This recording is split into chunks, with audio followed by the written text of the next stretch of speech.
They say the gym changes your body. What they don't tell you is that sometimes it changes everything else too. My name is Sarah. I'm 34 years old, and I need to confess something that's been eating me alive for the past 6 months. I cheated on my husband with my personal trainer. But here's the thing, I didn't plan it, I didn't want it, and I never saw it coming. This is the story of how a woman trying to feel better about herself ended up destroying the one person who loved her most. 2 years ago, my life looked perfect from the outside. I had a loving husband, Mark. We'd been married for 8 years, two beautiful kids, Emma, who was 6, and Noah, who was 4, a nice house in the suburbs, the white picket fence dream. But somewhere along the way, I'd lost myself. After having 2 kids, my body wasn't the same. I gained 40 pounds. I wore baggy clothes to hide what I'd become. I avoided mirrors. I felt invisible. Mark never complained. He'd tell me I was beautiful. He'd hold me at night and say he loved me just the way I was. But I didn't love me. I felt frumpy, tired, like a mom, but not like a woman anymore. So one day, after dropping the kids at school, I drove past a gym. There was a sign in the window, "New Year, New You, first month free." I sat in the parking lot for 20 minutes debating. Finally, I walked in. That's where I met him. His name was Alex. He was 28, tall, athletic, with this easy smile that made you feel comfortable immediately. When the gym manager introduced us, Alex shook my hand and said, "Don't worry, everyone's nervous on their first day. We'll take it slow." And he did. Those first few weeks, Alex was nothing but professional. He showed me how to use the equipment, he corrected my form, he encouraged me when I wanted to quit. "You're stronger than you think, Sarah," he'd say. And slowly, I started believing him. I started going 3 times a week, then 4, then 5. Mark noticed. "Wow, you're really committed to this gym thing," he'd say with a smile. I'd smile back. "Yeah, I'm finally doing something for myself." And I was. For the first time in years, I felt like I had something that was mine. Not as a mom, not as a wife, just me. It was around month 3 when things started to shift. I'd lost 15 pounds. I was wearing clothes I hadn't fit into in years. I felt attractive again. And Alex noticed. "You look amazing, Sarah," he said one day after our session.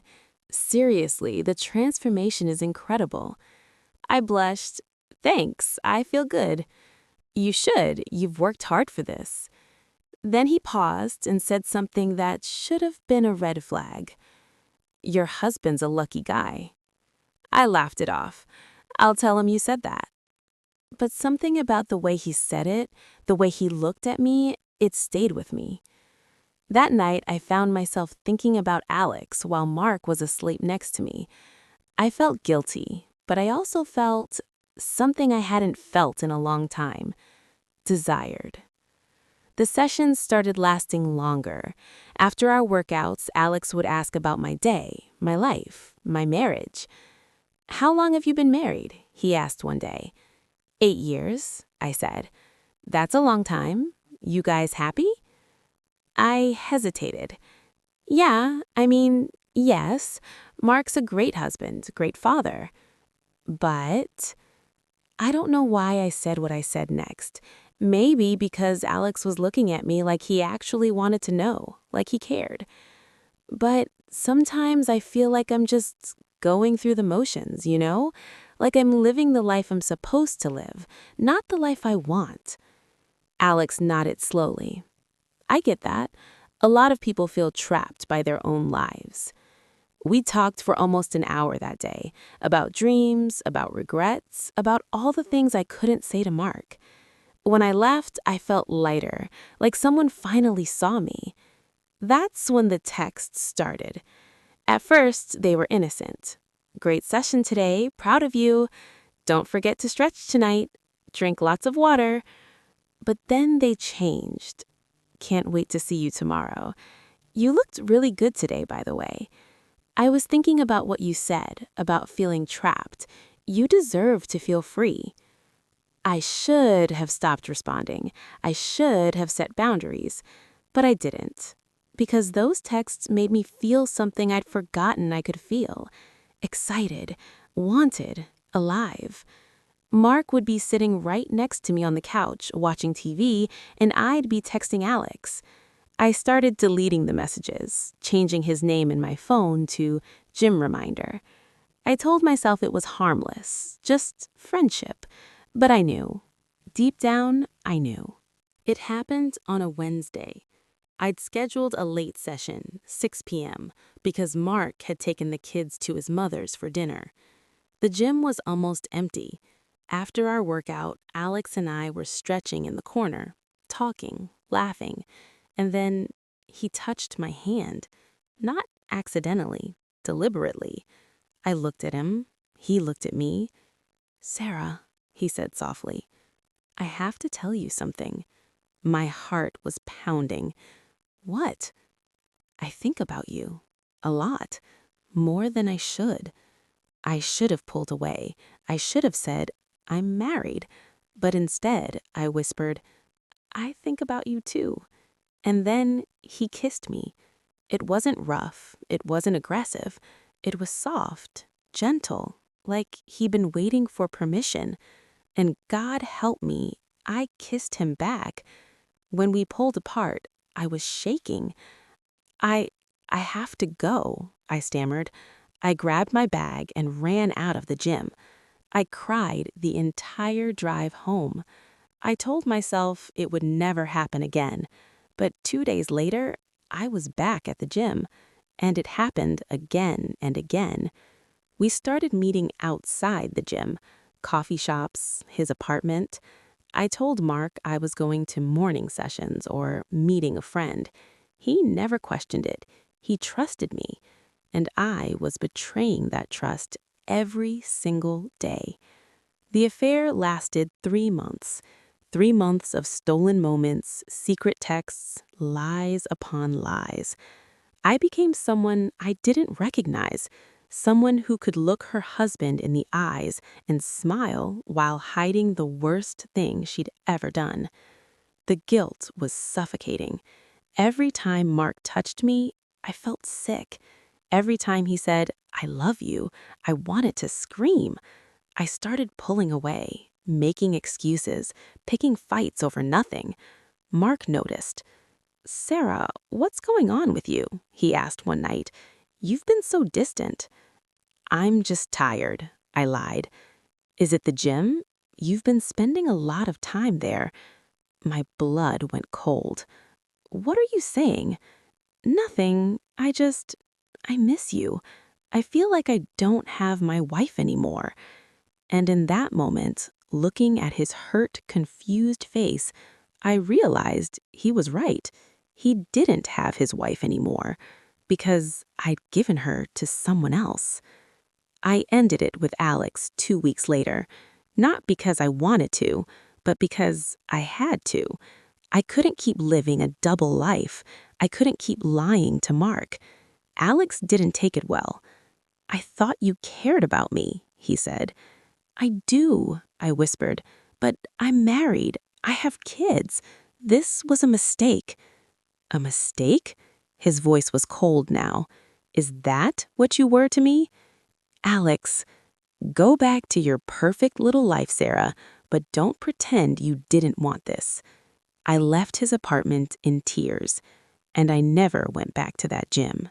I thought ending the affair would make things better, but it didn't. The guilt was still there, the shame, the knowledge that I'd destroyed something sacred. I couldn't eat, couldn't sleep, couldn't function. Mark kept asking what was wrong. I kept lying, until one night I couldn't anymore. We were sitting on the couch, the kids were asleep. Mark was holding my hand. "Sarah, please," he said quietly, "tell me what's going on. Whatever it is, we can fix it." And those words broke me. "I cheated on you," I whispered. The silence was deafening. Mark let go of my hand like it burned him. "What?" I'm so sorry. I'm so, so sorry. Who? My trainer. His name is Alex. It lasted 3 months. It's over now, but Mark stood up. He was shaking. 3 months? You've been lying to me for 3 months? Mark, please. Were you with him when I was with the kids? When I was taking care of our family while you... His voice cracked, and then he did something I'd never seen him do. He cried. My strong, steady husband collapsed on the couch and sobbed, and I had done that to him. Mark moved into the guest room that night. For weeks, he barely spoke to me. He'd take care of the kids, go to work, come home, and avoid me. I begged him for forgiveness. I promised it would never happen again. I offered to go to therapy. I don't know if I can forgive this, he said. I don't know if I can trust you again. Please, I sobbed. I'll do anything. He looked at me with eyes full of pain. You didn't just cheat on me, Sarah. You chose him. Every day for 3 months, you chose him over me, over our kids, over everything we built. And he was right. It's been 6 months since I confessed. Mark and I are still together, barely.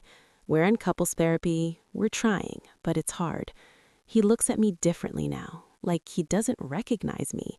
Sometimes I catch him staring, and I know he's wondering if I'm texting someone, if I'm lying again, if I'm thinking about Alex. And the worst part? Sometimes I am. Not because I love Alex, I don't. I don't think I ever did, but because I missed the way he made me feel, desired, seen, alive, and I hate myself for missing it.